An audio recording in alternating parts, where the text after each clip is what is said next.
আমার স্বামী যখনই কাজের উদ্দেশ্যে বাইরে যাওয়ার জন্য বেরোতো, তখনই আমার শ্বশুর আমার ঘরে এসে আমার স্বামীর নামে উল্টোপাল্টা কথা বলতো। একদিন রাতে আমার স্বামী বাড়িতে না আসায় আমি ভয় পেয়ে আমার শ্বশুরের ঘরে চলে যাই। তারপর আমার শ্বশুর আমার সাথে যে অবস্থা করলেন সেটা আমার বলতেও লজ্জা লাগছে। কারণ কিছু রাত এতটাই অন্ধকার হয় যে মানুষের জীবন থেকে সব আলো মুছে দেয়। আজকের রাতটা আমার জীবনের এমনি একটা অন্ধকার রাত হয়ে ওঠে। আমার স্বামী আরিফ এখনো বাড়ি ফেরেনি। রাত 12:30 বাজছে। আমি বসার ঘরে তার ফেরার জন্য অপেক্ষা করছিলাম। আমার নজর বারবার ঘড়ির কাঁটার দিকে চলে যাচ্ছিল। সেকেন্ডের কাঁটার সাথে সাথে আমার বুকটাও ধকধক করছিল।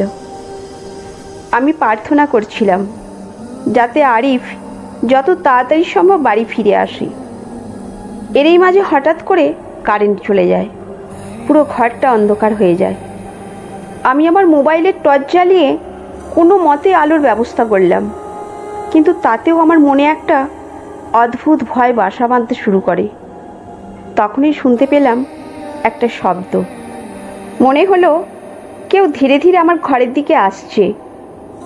ভয় পাওয়ার কারণ ছিল সঠিক, কারণ প্রতিবার রঞ্জন যখন কাজের উদ্দেশ্যে বাইরে যেতেন, তখনই আমার শ্বশুর আমার ঘরে এসে আমার স্বামীর নামে উল্টোপাল্টা কথা বলতেন। একদিন রাতে যখন আরিফ বাড়িতে ছিলেন না, আমি ভয় পেয়ে আমার শ্বশুরের ঘরে চলে যাই। তারপর আমার শ্বশুর আমার সাথে যে অবস্থা করলেন সেটা আমার বলতেও লজ্জা লাগছে। সেই রাতটি আমার জীবনের সবচেয়ে বড় দুঃস্বপ্ন হয়ে ওঠে। আমি খুব ভয়ে ছিলাম। কি করব কিছুই বুঝতে পারছিলাম না। সাইমা ছিল সুন্দরী, সুশ্রী আর মেধাবী এক নারী। বিয়ের পর শ্বশুরবাড়িতে আসার পর থেকেই সবার মন জয় করে নিয়েছিলেন। তার স্বামী আরিফ খুবই ব্যস্ত থাকতো নিজের ব্যবসায়। তাই শ্বশুর আলহাজ কামাল উদ্দিন সবসময় চেষ্টা করতেন সাইমার পাশে থাকার। শ্বশুরের সঙ্গে সাইমার সম্পর্কটাও হয়ে উঠেছিল বন্ধুত্বপূর্ণ। একদিন সন্ধ্যায় আরিফ বাসায় না ফেরায় সাইমার মনটা খারাপ ছিল। সে বসার ঘরে বসেছিল আর ভাবছিল। ঠিক তক্ষুনি শ্বশুর কামাল উদ্দিন এসে বসল তার পাশে। তিনি বললেন, কি রে সাইমা, মন খারাপ কেন? আরিফ তোকে সময় দিতে পারছে না? সাইমা একটু লজ্জা পেয়ে বলল, না তেমন কিছু না, আমি ঠিক আছি। কামাল উদ্দিন মৃদু হেসে বললেন, আমি তো তোকে আমার মেয়ের মতো মনে করি। তুই যদি কোনোদিন কিছু বলতে চাস নির্ভয়ে বলতে পারিস।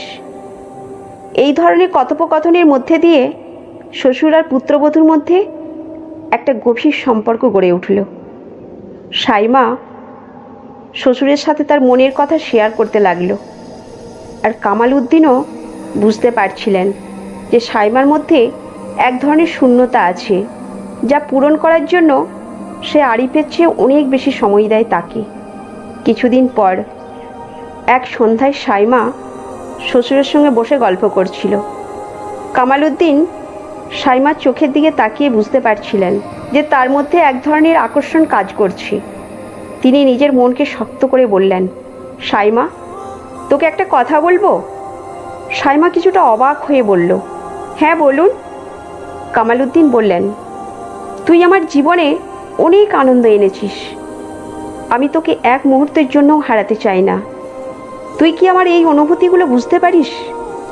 সাইমা একটু চমকে গিয়েছিল, তবে সে বুঝতে পারছিল যে তার শ্বশুরের প্রতি এক ধরনের আকর্ষণ কাজ করছে। কিন্তু দুজনেই জানতো যে এই সম্পর্কটা সমাজের চোখে গ্রহণযোগ্য নয়। তারা নিজেদেরকে দমিয়ে রাখার চেষ্টা করছিল। সাইমা নিজেকে বলতো, আমি যা করছি তা ভুল, কিন্তু আমি কেন নিজেকে আটকাতে পারছি না? একদিন সকালে আরিফ কাজে চলে যাওয়ার পর সাইমা রান্নাঘরে কাজ করছিল। হঠাৎই কামাল উদ্দিন পিছন থেকে এসে তাকে ধরে ফেলল। সাইমা চমকে উঠল।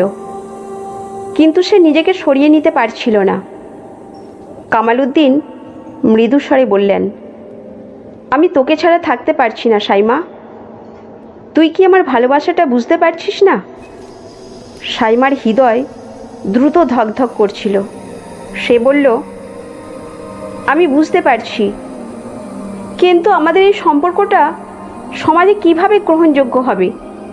দুজনেই বুঝতে পারছিল যে তাদের এই সম্পর্কটা ভুল, কিন্তু তবুও তারা একে অপরের প্রতি আকৃষ্ট ছিল। তারা ঠিক করলো তারা সমাজের চোখে আড়াল থেকে নিজেদের সম্পর্কটা চালিয়ে যাবে। কিছুদিন পর আরিফ সাইমার আচরণে কিছুটা পরিবর্তন লক্ষ্য করলো। সে বুঝতে পারছিল যে কিছু একটা ঘটেছে, কিন্তু কি তা বুঝতে পারছিল না। একদিন রাতে সাইমার শ্বশুর তার ঘরের ভিতরে কথা বলছিল। হঠাৎই আরিফ দরজার কাছে এসে সব শুনে ফেলল। তার সমস্ত পৃথিবী যেন ভেঙে পড়ল। সে দরজা ঠেলে ভেতরে ঢুকলো এবং রাগে ফেটে পড়ল। তোমরা কি করছো? এটা কি করে সম্ভব? কামালউদ্দিন ও সাইমা দুজনেই স্তব্ধ হয়ে গিয়েছিল। আরিফের চোখে ক্রোধের আগুন জ্বলছিল। কামালউদ্দিন বললেন, বাবা শোনো, আমাদের ভুল হয়েছে, কিন্তু আমরা কেউ এমনটা করতে চাইনি।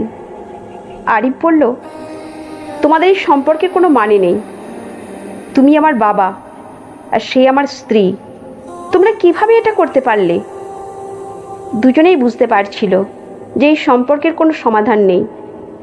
তারা নিজেদের ভুল স্বীকার করে নিল। সাইমা সিদ্ধান্ত নিল সে আর এই সম্পর্ক চালিয়ে যেতে পারবে না। সে তার বাবা মার বাড়ি ফিরে গেল।